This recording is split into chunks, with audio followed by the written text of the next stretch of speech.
सो दोस्तों, आज हम पढ़ने जा रहे हैं पहला चैप्टर 12th क्लास का, reproduction in organism. Reproduction in organism का मतलब ये है कि ऑर्गेनिज्म में कैसे रिप्रोडक्शन होता है, कैसे वो रिप्रोड्यूस करते हैं, कौन कौन से टाइप्स होते हैं उनके रिप्रोड्यूस करने के, और भी वगैरह वगैरह, ये सारी चीज़ें हम एक साथ पढ़ेंगे।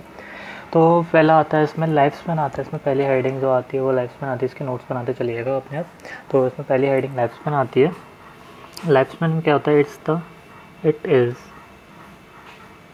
The time period from birth to natural death, from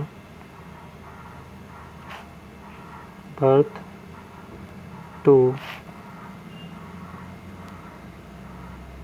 natural death of any organism, मतलब किसी भी ऑर्गेनिज्म के बर्थ से लेकर के उसकी नेचुरल डेथ मतलब ये होता है कि जैसे हमारे जो दादा दादी जी होते हैं उनकी नेचुरल डेथ मतलब ये बोले कि वो 80-85 तक जाते हैं, तो that's called the natural death. Accidental death नहीं, यानी कि किसी को कोई बीमारी हो गई या किसी का एक्सीडेंट हो गया उसकी वजह से डेथ हो जाती है, तो एक्सीडेंटल डेथ नहीं, एक natural death. Natural life span जो होता है ह्यूमन्स के अंदर वो 65 या 70 तक रह गया। कुछ होते हैं जो कि 80-85 तक हमारे दादा दादी जी जी जाते हैं, उनसे भी पहले 100-105 तक जी जाते थे। तो वो चीज़ होती है, वो नेचुरल डेथ होती है, मतलब कि उसकी कितने ज़्यादा जी सकता है। तो इसका एक पॉइंट होता है, एक स्टार पॉइंट मान सकते हो, it does not correlate with the sizes and complexity of any organism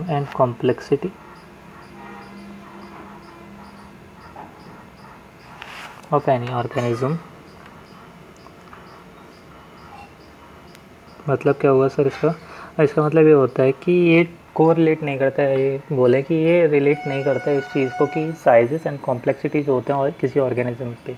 मतलब ये है कि साइज़ क्या होता है सर? साइज़ का मतलब ये होता है कि अगर किसी का साइज़ बड़ा है, कोई दिखने में बड़ा है, मतलब कोई हाथी है तो वो ज़्यादा जिएगा, कोई ह्यूमन वगैरह कम जिएंगे, या कोई चींटी कम जिएगी, ऐसा कुछ नहीं होता। कि साइज़ पे डिपेंड नहीं करता है बिल्कुल भी कि कोई बड़ा है तो ज़्यादा जिएगा, कोई छोटा है तो कम जिएगा, ऐसा कुछ नहीं है। और कॉम्प्लेक्सिटी का मतलब क्या होता है कि सर आपने सेकेंड चैप्टर में पढ़ा होगा कि कॉम्प्लेक्सिटी के बेसिस पे हमारे पास दो टाइप के सेल्स होते हैं, एक होता है यूकैरियोट, एक होता है प्रोकैरियोट। तो यूकैरियोट्स जो होते हैं वो ज़्यादा जिएंगे ऐसा नहीं है, प्रोकैरियोट्स कम जिएंगे ऐसा भी नहीं। तो यही चीज़ होती है कि कॉम्प्लेक्सिटी ऑफ एनी ऑर्गेनिज्म किसी पे डिपेंड नहीं करता, इस साइज़ और कॉम्प्लेक्सिटी पे नहीं डिपेंड करता। ठीक है, तो उसके बाद हम कुछ एग्जांपल्स ले लेते हैं। जैसे एग्जांपल्स मिल सकते हैं हम पहले क्रो और पैरट। ठीक है, आपने कौवा और एक पैरट तोता तो देखा ही होगा ज़रूर से। तो क्या होता है क्रो और पैरट में आप देखेंगे तो साइज़ जो है लगभग होता है सिमिलर होता है। ठीक है, साइज़ में ज़्यादा कोई डिफरेंस नहीं होता। तो उसमें आप देखेंगे कि लाइफ स्पैन जो होता है लेकिन बहुत ज़्यादा वेरी कर जाता है। क्रो का जो लाइफ स्पैन होता है वो ओनली 15 ईयर्स तक का होता है, और वहीं पे पैरट का जो लाइफ स्पैन होता है वो होता है 140 ईयर्स तक का, मतलब 140 साल तक इसका लाइफ स्पैन होता है। और क्रो का जो होता है वो 15 साल तक का लाइफ स्पैन होता है, यानी 15 साल तक जी सकता है आराम से, 140 साल तक जी सकता है। लगभग साइज़ जो सिमिलर है। ठीक है, वो चीज़ देखिए। तो यहाँ पे एक चीज़ हो गई। उसके अलावा एक और एग्जांपल ले लेते हैं, चलो और एग्जांपल ले लेते हैं। People tree and banana tree. ठीक है, तो बनाना ट्री और एक पीपल ट्री ले लेते हैं। तो बनाना ट्री जो होता है वो अप्रोक्सीमेटली 25 ईयर्स तक जी लेता है, 25 ईयर्स। ठीक है, और वहीं पे पीपल ट्री जो होता है वो 2500 साल तक जी लेता है। कहते हैं ना पीपल का पेड़ या बरगद का पेड़ जो होता है ना, उसको बनैन ट्री बोलते हैं। पीपल का पेड़ अलग होता है। तो पीपल का ट्री 2500 साल तक जी लेता है, और यहीं पे बनाना का ट्री जो होता है वो 25 ईयर्स तक जी लेता है। साइज़ सिमिलर है, स्ट्रक्चर सिमिलर है, कॉम्प्लेक्सिटी भी सेम है। देखो दोनों यूकैरियोट्स हैं, इसके बावजूद इन दोनों में कितना डिफरेंस है लाइफ स्पैन के अंदर। तो ये चीज़ देखिए। उसके अलावा फिर हम दूसरे पे आते हैं, और कॉम्प्लेक्सिटी। अब एक चीज़ और आती है कॉम्प्लेक्सिटी के बेसिस पे ये बोलना कि ऑल एनिमल्स या all organism are mortal except single cell organism, single cell organism, they are immortal. ठीक है, मतलब क्या हुआ सर? इमॉर्टल और मॉर्टल का मतलब सर मॉर्टल गेमिंग नहीं है, मॉर्टल है। ठीक है, मॉर्टल मतलब जो आया है, मॉर्टल एक तरह से कह सकते हैं जो आया, हमें पता है जो आया है उसकी डेथ निश्चित है, उसका डेथ फिक्स है कि उसकी डेथ होकर रहेगी। वो चाहे 10 साल जिए, 20 साल जिए, 50 साल जिए, 100 साल जिए, 1000 साल जिए, उससे कोई मतलब नहीं है, लेकिन वो डेथ निश्चित है उसके। ये भी 2500 साल जीने के बाद निकल लेगा, ठीक है, ये भी 2500 साल जीने के बाद इसकी भी डेथ हो जाएगी पीपल ट्री की, ठीक है। तो ऐसे ही होता है कि मॉर्टल सारे के सारे जो ऑर्गेनिज्म आए हैं इस अर्थ पे, उनको जाना ज़रूरी है, उनका जाना तय है। तो यही चीज़ होती है कि सारे के सारे ऑर्गेनिज्म मॉर्टल हैं एक्सेप्ट सिंगल सेल ऑर्गेनिज्म जो कि इमॉर्टल हैं। सर इमॉर्टल कैसे? इमॉर्टल मतलब अनंत हैं, उनकी डेथ नहीं हो सकती। अब क्यों नहीं हो सकती सर, ये भी देख लेते हैं। जैसे कि एक सपोज करके चलते कि अमीबा है, ठीक है, अमीबा ऐसे ही बनते हैं, उसका कोई सेप स्ट्रक्चर नहीं होता। ये न्यूक्लियस हो गया उसका, ठीक है, ये न्यूक्लियस, और इसके पूरा साइटोप्लाज्म, इसको हम अमीबा बोल देते हैं, इसके बाहर की बॉडी। अब क्या होगा, इसने क्या किया, माइटोटिक डिवीजन किया, हमने पढ़ा हुआ है सेल 9th चैप्टर में पढ़ा हुआ है सेल डिवीजन वाले में। इसने माइटोटिकली डिवाइड किया, माइटोटिकली डिवाइड करने के बाद क्या होगा, इसके जो न्यूक्लियस है वो 2 हिस्सों में डिवाइड हो जाएगा, और साथ ही साथ इसका जो साइटोप्लाज्म वो भी 2 हिस्सों में डिवाइड हो जाएगा। तो ठीक है, ऐसे कर लेते हैं। चलो, ये पहली वाली इसकी डॉटर न्यूक्लियस और ये दूसरी वाली इसकी डॉटर, तो डॉटर सेल्स हो गई, ये तो डॉटर अमीबा हो गई। अब ये बताइए डॉटर अमीबा किससे मिलके बनी? डॉटर अमीबा मिलके किससे बनी थी? इस पेरेंट अमीबा से है ना, इस पेरेंट अमीबा से। तो इस पेरेंट अमीबा का जो न्यूक्लियस था वो भी 2 हिस्सों में डिवाइड हो गया, इसका जो साइटोप्लाज्म था वो भी 2 हिस्सों में डिवाइड हो गया। न्यूक्लियस में कोई हमें पता है कि माइटोटिक डिवीजन के टाइम पर न्यूक्लियस में या किसी भी जेनेटिक मटेरियल में कोई चेंज नहीं आता होगा, सही है सब। तो ये चीज़ देखिए कि डॉटर अमीबा में भी तो न्यूक्लियस के अंदर कोई चेंज नहीं आया होगा, जैसे पेरेंट अमीबा में था वैसे ही डॉटर अमीबा में होगा, सेम एज इट इज। तो यहाँ पर क्या हुआ, क्लोन का फॉर्मेशन हो गया ना सर। क्लोन मतलब कि मतलब क्या होता है, एज इट इज़ कॉपी बन गई ना, एग्जैक्टली सेम कॉपी बन गई इन दोनों की, यानी कि जो पेरेंट अमीबा थी वही डॉटर अमीबा के अंदर फॉर्म हो गई, एक एज इट इज़ आ गया। जो पेरेंट अमीबा थी वो इन दोनों के अंदर कहीं ना कहीं है ना, मतलब आधी आधी है ना, ये कह सकते हैं आधी इसका ही है आधा इसका ही है, इन दोनों के बाद जो नया बना वो अलग चीज़ होगी। तो यही चीज़ है कि जो सारे के सारे ऑर्गेनिज्म होते हैं वो मॉर्टल होते हैं एक्सेप्ट सिंगल सेल ऑर्गेनिज्म, क्योंकि वो इमॉर्टल होते हैं। अब एक सेल को क्या ही डिवाइड करोगे तुम, क्या हो उसमें वो लिख के आओगे? एक सिंगल सेल है, वो चाहे 1 में डिवाइड हो जाए, 2 में डिवाइड हो जाए, 3 में डिवाइड हो जाए, 4 में डिवाइड हो जाए, 8 में डिवाइड हो जाए, वो हमेशा वो कोई मतलब नहीं रहता। वो इमॉर्टल है, वो हमेशा कहीं ना कहीं किसी न किसी पार्ट में रहेगा ही रहेगा, ठीक है।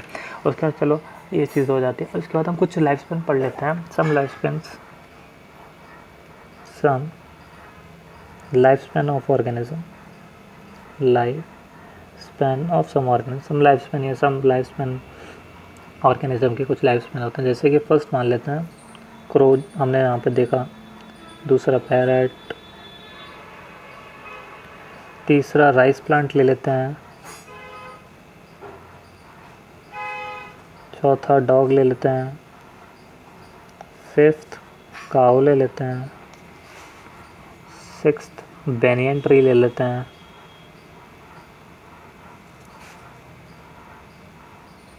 सेवेंथ बनाना ट्री ले लेते हैं,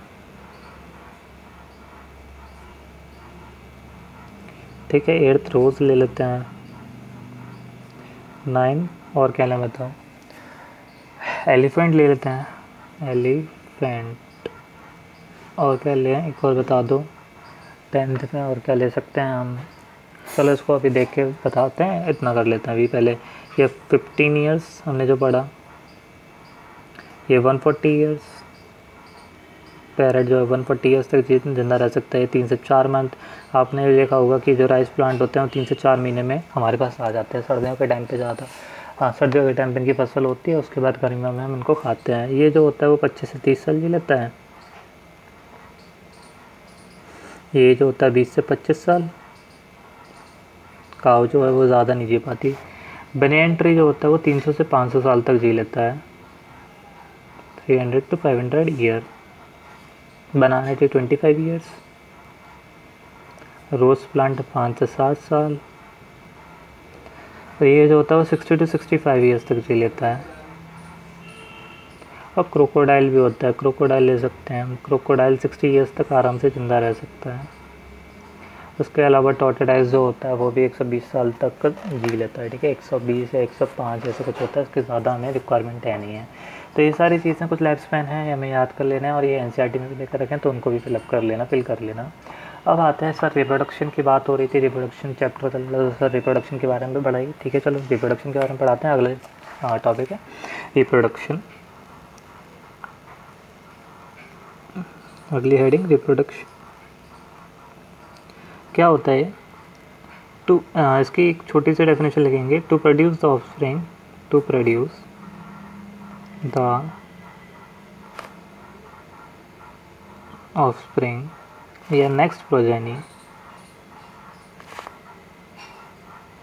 मतलब क्या होता है इसका कि अपने ही ऑर्गेनिज्म, मतलब अपने ऑफस्प्रिंग को प्रोड्यूस करना, अपने बेबीज़ को प्रोड्यूस करना, नेक्स्ट प्रोजेनी को, नेक्स्ट जनरेशन को प्रोड्यूस करना। रिप्रोडक्शन का मतलब यही होता है कि टू प्रोड्यूस द ऑफस्प्रिंग या नेक्स्ट प्रोजेनी, या ये बोल सकते हैं कि नेक्स्ट जनरेशन को प्रोड्यूस करना, इस कॉल्ड द रिप्रोडक्शन। रिप्रोडक्शन जो होता है देयर ऑफ टू टाइप्स, ठीक है, they are of two types, it's of two type या they are of two types, जो भी लिखना है आप लिख सकते हैं, मेरी इंग्लिश थोड़ी कमज़ोर है। तो असेक्सुअल रिप्रोडक्शन पहला होता है, दूसरा होता है सेक्सुअल रिप्रोडक्शन, ठीक है, asexual and sexual reproduction.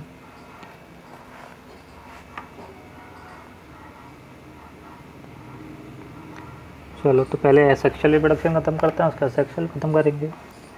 First आ जाता है asexual reproduction.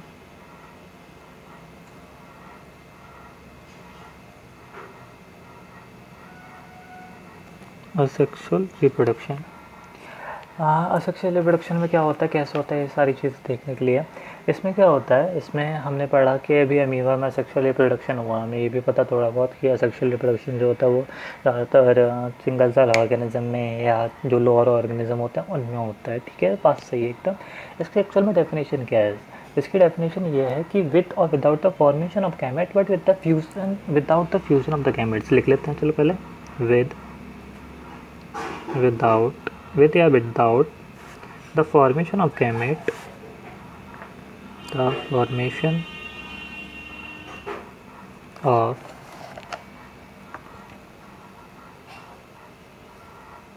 gametes, but without the fusion of gametes, fusion of gametes, ठीक है।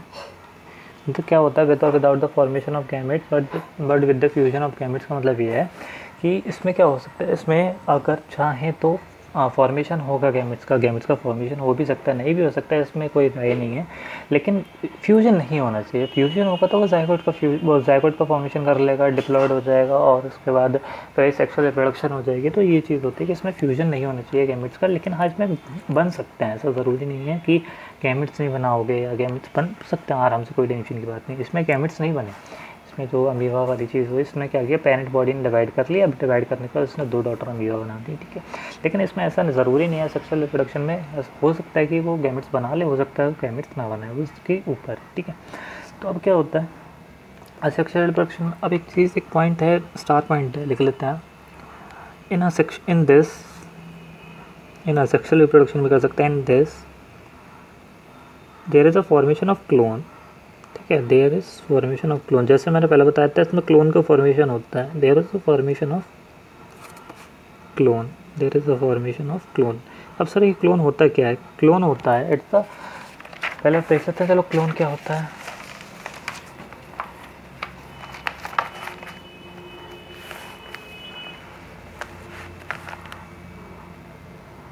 अब क्लोन देख लेते हैं, क्लोन क्या होता है एक्चुअल में, इसको ऐसे पॉइंट बना के क्लोन क्या होता है। It is the exact copy या इट्स द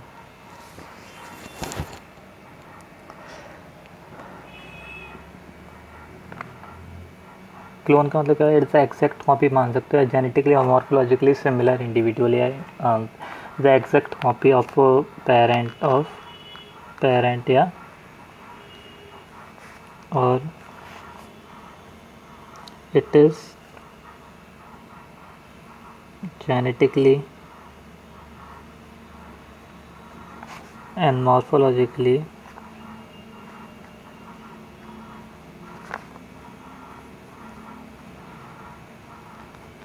सिमिलर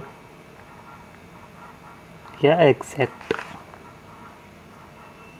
इंडिविजुअल, ठीक है। मतलब ये होता है कि इसमें कोई भी वेरिएशन नहीं आएगा, ना जेनेटिक वे में आएगा ना मॉर्फोलॉजिकल वे में आएगा, इसमें कैसे भी इसमें कैसा भी वेरिएशन नहीं आएगा। ये एग्जैक्ट कॉपी होगी अपने पेरेंट की, या एग्जैक्ट इंडिविजुअल जो इंडिविजुअल होगा ना वो एज इट इज़ रहेगा, वो एज इट इज़ रहेगा। उसमें कोई भी डिफरेंस वो नहीं आने वाला, डिफरेंस मम्मी पापा से या पापा से मम्मी से किसी से भी, इसमें कोई भी डिफरेंस नहीं आने वाला, एज इट इज़ बनेगा। जैसे हमने अम्मा में भी देखा था, अभी अभी जैसे ही पेरेंट दिख रहा था एज इट इज़ सेम वही थी। न्यूक्लियस में भी कोई डिफरेंस नहीं आया था, क्योंकि न्यूक्लियस के अंदर भी सेम वही कंपोनेंट्स थे जैसे उसमें रहते हैं। मतलब कोई भी जेनेटिक वेरिएशन है ही नहीं, कोई भी जेनेटिक वेरिएशन नहीं है, वो मॉर्फोलॉजिकल भी नहीं है। तो ये सारी चीज़ें होती हैं। अब एक पॉइंट है, फॉर स्पीशीज़ ऑफ प्लांट्स या higher species of plants, for higher species of plants, term vegetative reproduction is used for term vegetative reproduction is used for what? Asexual reproduction, ठीक है, asexual reproduction, and the reproductive structures called, and their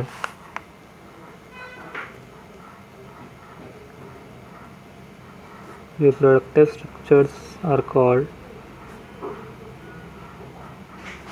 vegetative propagales. Vegetative propagales मतलब क्या होता है sir? इसका मतलब यह है कि हायर स्पीशीज ऑफ प्लांट्स में क्या होता है, जैसे कि हमारे एनजीओ हो गए, और जिम्नो हो गए, एनजीओ हो गए और एनजीओ हो गए, हमारे जिम्नो हो गए। तो इन सब में क्या होता है, जो हाई स्पीशीज ऑफ प्लांट्स होते हैं इसमें वेजिटेटिव रिप्रोडक्शन यूज़ किया जाता है सेक्सुअल रिप्रोडक्शन के बेसिस पे, क्योंकि सेक्सुअल रिप्रोडक्शन जो होता है वो लोअर स्पीशीज़ के लिए यूज़ किया जाता है, ठीक है। तो vegetative reproduction is used for the sexual reproduction, term जो होता है, टर्म दे देता हम अपने तो vegetative reproduction is used for the sexual reproduction and their reproductive structure. यानी कि अब क्या, जैसे कि हमने पढ़ा था सेक्सुअल रिप्रोडक्शन में सेक्सुअल रिप्रोडक्टिव स्ट्रक्चर्स बोल देते हैं, मतलब गैमेट्स को जो नाम होता है उनको सेक्सुअल रिप्रोडक्टिव स्ट्रक्चर्स बोल देते हैं। और इसमें क्या होता है, वेजिटेटिव रिप्रोडक्शन में हम उनका नाम जो देते हैं वो देते हैं वेजिटेटिव प्रोपेगेल्स। और vegetative propagules they are the reproductive structures जो कि वेजिटेटिव रिप्रोडक्शन में फॉर्म हो रहे हैं। खत्म हो, इसमें कोई ज़्यादा समझने की बात है नहीं है, कोई समझाने की बात है नहीं है। तो कुछ असेक्सुअल प्रोसेसेस को देख लेते हैं, फिर कुछ वेजिटेटिव रिप्रोडक्शन को देख लेंगे कैसे होते हैं सब asexual reproductive structures. Asexual reproduction, some asexual reproduction processes या कर सकते हैं, प्रोसेस ही मान लेते हैं, प्रोसेस ही है इसमें अभी तो। जैसे कि फर्स्ट है बडिंग, सेकंड है binary fusion,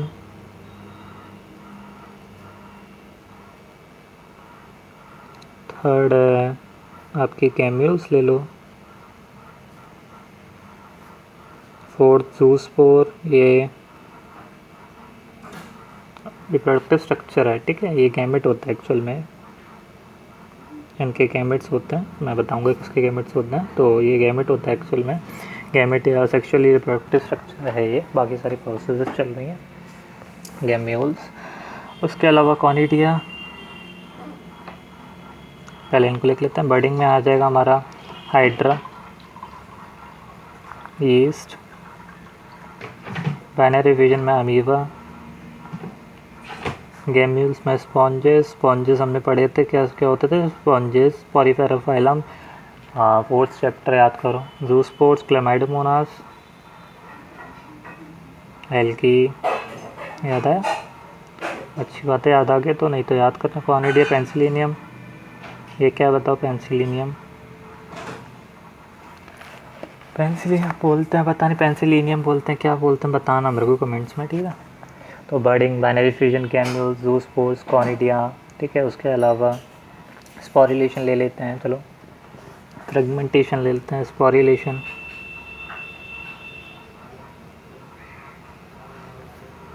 fragmentation,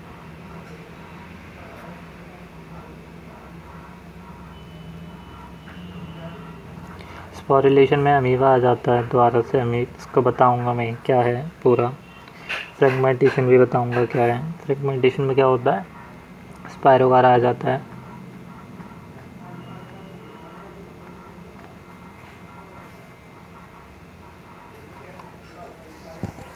birds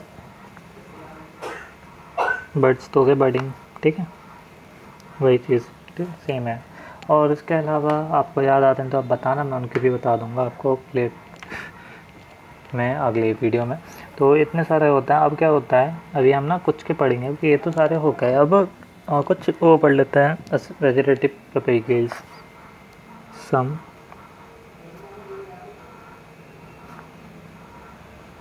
vegetative प्रोपेगेल्स प्रोपेगेल्स।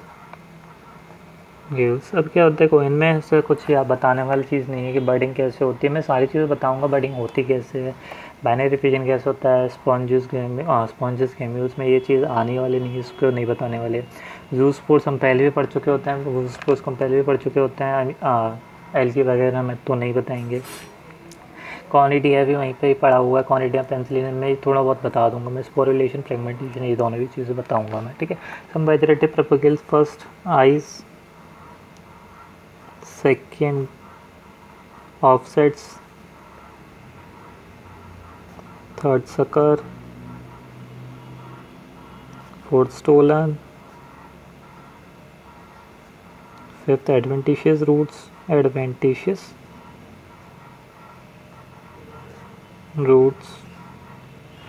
Sixth rhizome. चलो इसको पहले कर लेते हैं। आइज में पोटैटो आ जाता है, हमने देखा हुआ है कि एनसीईआरटी में इसका डायग्राम बनना है as it is. Water hyacinth, इसको हम पढ़ेंगे क्या होता है ये वाटर हाइसेंथ की एक मस्त कहानी है, वो बताऊंगा मैं, ठीक है। शक्कर, रोज़, स्टोलन में जैस्मिन, एडवेंटिशियस रूट्स में ब्रायोफिल्लम। ब्रायोफिल्लम में एक्चुअल में होता क्या है कि एक लीफ जैसा स्ट्रक्चर होता है, जो हम देखेंगे लीफ जैसा स्ट्रक्चर होता है, उसमें ना ऐसे लीफ जैसा स्ट्रक्चर होता है। ये थोड़ी ड्राइंग ख़राब बन गई, वैसे भी कौन सी अच्छी थी। ऐसे कुछ होता है, ठीक है, ऐसे। तो इसमें क्या होता है, इधर नोट्स इंटर नोट्स पे ना छोटी छोटी सी रूट्स निकल के आ रही होते हैं, तो इनको एडवेंटिशियस रूट्स बोल देते हैं। एडवेंटिशियस रूट्स बोल देते हैं इनको। राइजोम में आ जाता है जिंजर, बनाना, ठीक है। तो ये कुछ वेजिटेटिव प्रोपेगेल्स हो गए कि इनमें ऐसे ऐसे चीज़ें चल रही हैं। उसके अलावा कुछ रह गया, नहीं रह गया, ठीक है। एक और रह गया जिसको हम बोलते हैं रनर लिखा हुआ है। एक्चुअल में क्या होता है कि रनर लिखा हुआ है, राइजोम लिखा हुआ है, स्टोलन, शक्कर, ऑफसेट्स वगैरह सारी चीज़ें लिखी। ऑफसेट वाला तो उसमें डायग्राम में दिख रहा है, तो कुछ लिखे हुए हैं तो उनके लिए बता दिया मैंने कि इनके एग्जाम्पल से रहे, ठीक है। अब क्या होता है, ये सारी जो एग्जाम्पल्स हो गए, अब इनके बारे में पढ़ लेते हैं कि चक्कर क्या, मतलब इसमें से कुछ कुछ ऐसे हैं जिनको हमें पढ़ना ज़रूरी है और जो एनसीईआरटी में भी देख रखे हैं, उन पर क्वेश्चन आ सकते हैं। पहले बर्डिंग पढ़ लेते हैं। फर्स्ट बर्डिंग में क्या होता है, देखो सबसे बहुत सही है, बर्डिंग में कुछ ज़्यादा है नहीं है। अमीबा की बर्डिंग ले लेते हैं पहले, या हाइड्रा की बर्डिंग लें, बताइए किसके लेते हैं। चलो हम लोग अमीबा की बर्डिंग ले लेते हैं।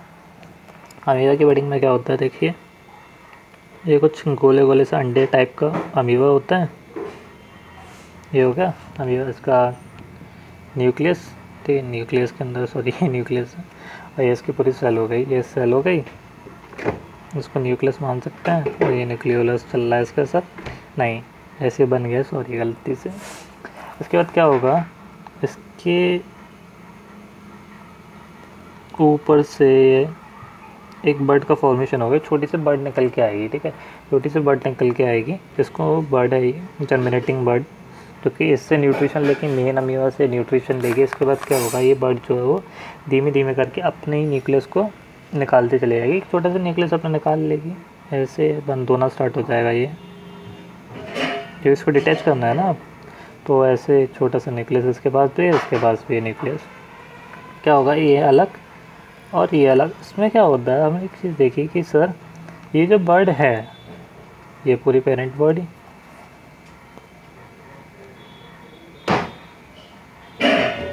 सर हमने एक चीज़ देखी कि जो बर्डिंग चल रही थी सर, इसमें बर्डिंग में एक्चुअल में हुआ क्या कि ये जो मम्मी मम्मी वाली जो बर्ड थी, मम्मी वाली जो पेरेंट बॉडी जो थी, वो ऐसे कह सकते हैं मम्मी की जो पेरेंट बॉडी थी, वो पेरेंट बॉडी जो थी एक्चुअल में वो बड़ी थी डॉटर बॉडी से। तो हाँ ये बात सही है कि इसमें क्या होता है, unequal division of cytoplasm, unequal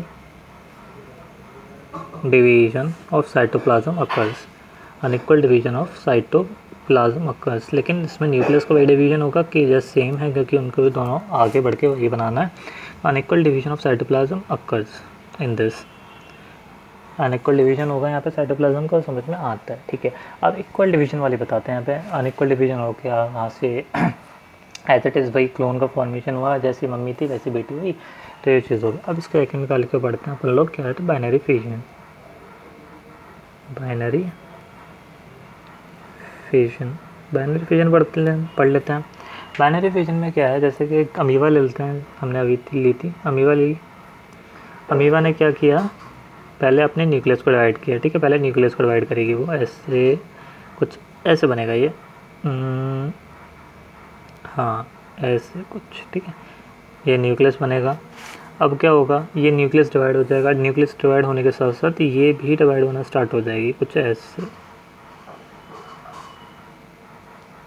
ये न्यूक्लियस, ये इसके बाद क्या होगा, न्यूक्लियस डिवाइड और ये साइटोप्लाज्म स्टार्ट होगा। साइटोप्लाज्म का जो होगा ये न्यूक्लियस अलग है, ये न्यूक्लियस अलग, यहाँ पे न्यूक्लियस डिवाइड हो जाएगा। अब इसका साइटोप्लाज्म भी डिवाइड हो जाएगा प्रॉपर, ये ऐसे मैंने गोल गोल बना दिया, ऐसे गोल गोल होंगी नहीं। ये डॉटर अमीबा हो गई, डॉटर अमीबा, और ये पेरेंट अमीबा। अब ये कहता हूँ पेरेंट अमीबा तो गई, पेरेंट अमीबा तो मर गई, ऐसा तो है नहीं पेरेंट अमीबा जिंदा है, पेरेंट अमीबा तो गई, ठीक है। पेरेंट अमीबा उसकी जगह उसने दो डॉटर अमीबा छोड़ दिया। अब दो डॉटर अमीबा में आप देखेंगे कि इन दोनों का साइज़ जो है सिमिलर है, यानी कि साइटोकाइनेसिस प्रॉपर हुई है इनके अंदर साइटोकाइनेसिस जो होती है वो एकदम प्रॉपर होती है। यहाँ पे इक्वल डिवीजन ऑफ साइटोप्लाज्म होता है, ये लिख सकते हैं हम आराम से, equal division of cytoplasm occurs, ठीक है। चलो ठीक है सर। इसके बाद थर्ड वाली कौन सी आती है, यहाँ पे दो हो गई हमारी, थर्ड वाली आती है गैम्यूल्स वाली। आप पढ़ सकते हैं, कुछ ज़्यादा बताने का नहीं है इसमें। गैम्यूल्स में क्या होता है कि आपको दिख जाएगा एक स्ट्रक्चर होता है, आर्कियोसाइट सेल्स होते हैं गैम्यूल्स, मतलब उनके रिप्रोडक्टिव स्ट्रक्चर, थर्ड वाला गैम्यूल्स वाला रिप्रोडक्टिव स्ट्रक्चर होता है एक, मतलब स्पॉन्जेस के अंदर कुछ कुछ आर्कियोसाइट सेल्स होती हैं, उनको ये पढ़ लेना आप, ठीक है। ज़ूस्पोर्स हमने पहले पढ़ लिया था कॉनिडिया पेंसिलिनियम में। कॉनिडिया पेंसिलिनियम में क्या होता है, उसमें आप देख सकते हैं कॉनिडिया पेंसिलिनियम में क्या, पेंसिलिन का स्ट्रक्चर होता है, पेंसिलिन के स्ट्रक्चर पे छोटी छोटी बर्ड निकलना स्टार्ट हो जाते हैं। उन बर्ड्स को या बोल सकते हैं उन कॉनिडियास को, कॉनिडिया मतलब पेंसिलिनियम जो होता है कॉनिडिया के थ्रू होते हैं, वो गोल गोल से स्ट्रक्चर होता है बर्ड टाइप जैसा। उसके बाद आता है स्पोरिलेशन पे। स्पोरिलेशन मेन है, तो मेन प्रोसेस को पढ़ते हैं क्योंकि ये लेक्चर भी ज़्यादा बड़ा नहीं बनाना, 28 मिनट का ऑलरेडी हो चुका है। तो थर्ड स्पोरिलेशन, स्पोरिलेशन कर लेते हैं, चलो जल्दी जल्दी। स्पोरिलेशन का पूरा डेफिनेशन में कर लेते हैं। हाँ, स्पोरिलेशन में क्या होता है, on the onset of adverse condition, on the onset of adverse condition, adverse condition, amoeba क्या करती है, अमीबा फॉर्म 3 हार्ड सिस्ट या लेयर, ठीक है, अपने ऊपर वो 3 अराउंड अस कर सकते हैं इसको, अराउंड अस मतलब उसके अपने ऊपर ही अराउंड अस, तो अपने ऊपर एक 3 लेयर का फॉर्मेशन कर लेती है, ठीक है। उसके बाद and through multiple fission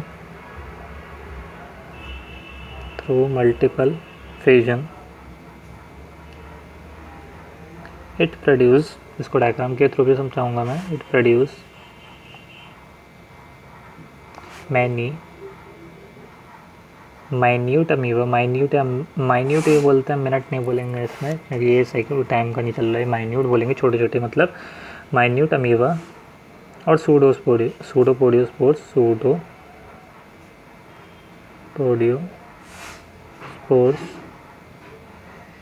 and through multiple fission it produces many minute amoeba or pseudopodospores, and with the onset of favorable condition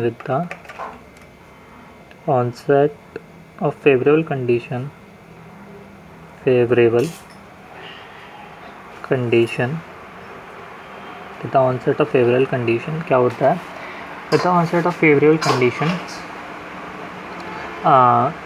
pseudopodospores the cyst wall, पहले cyst wall break होगी, the cyst wall breaks and the pseudopodospores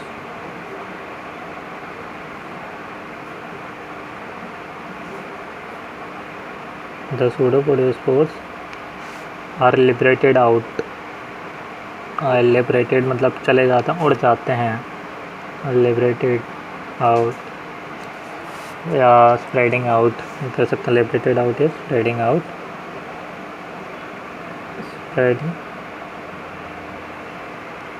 in the surrounding medium।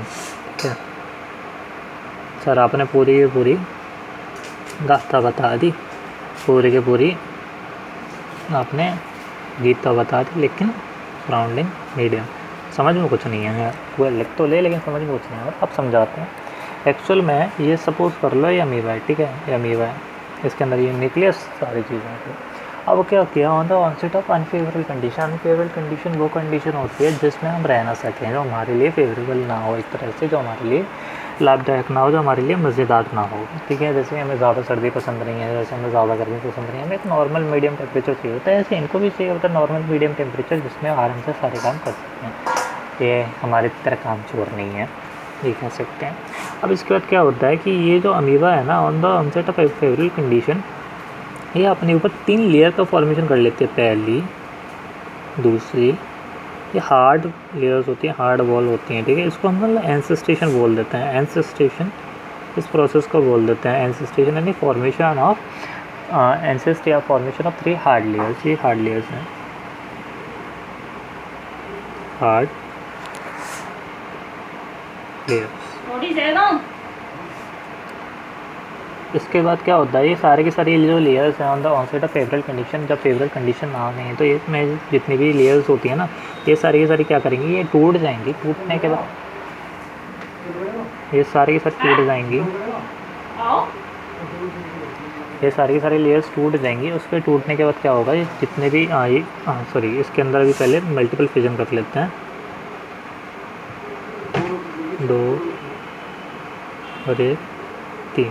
फिर multiple fission के through बहुत सारे के सारे सूडोपोडियोस्पोर्स या minute amoeba form कर लेंगे, ये माइन्यूट अमीबास, ठीक है, माइन्यूट अमीबास ये फॉर्म कर लेंगे। अब ये इसको बोलते हैं मल्टीपल फिजन के थ्रू, इसने मल्टीपल फिजन वाली स्टेज है, ये कह सकते हैं।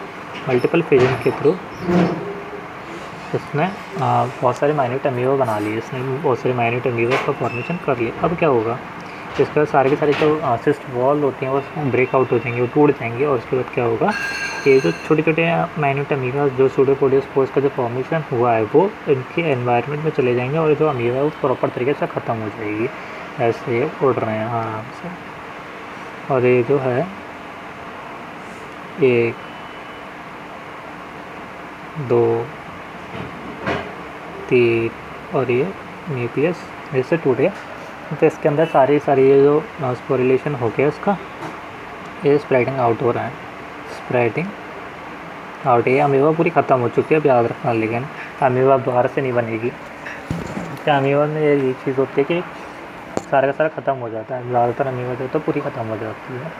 तो इसमें क्या हुआ, अमीबा जो थी, अमीबा ये पेरेंट अमीबा है, ये सारे के सारे जो स्पोर्स हैं ना, वो क्या करेंगे, जर्मिनेट करके अमीबा बना लेंगे नई ऐसे अमीबा बना लेंगे, नई अमीबा।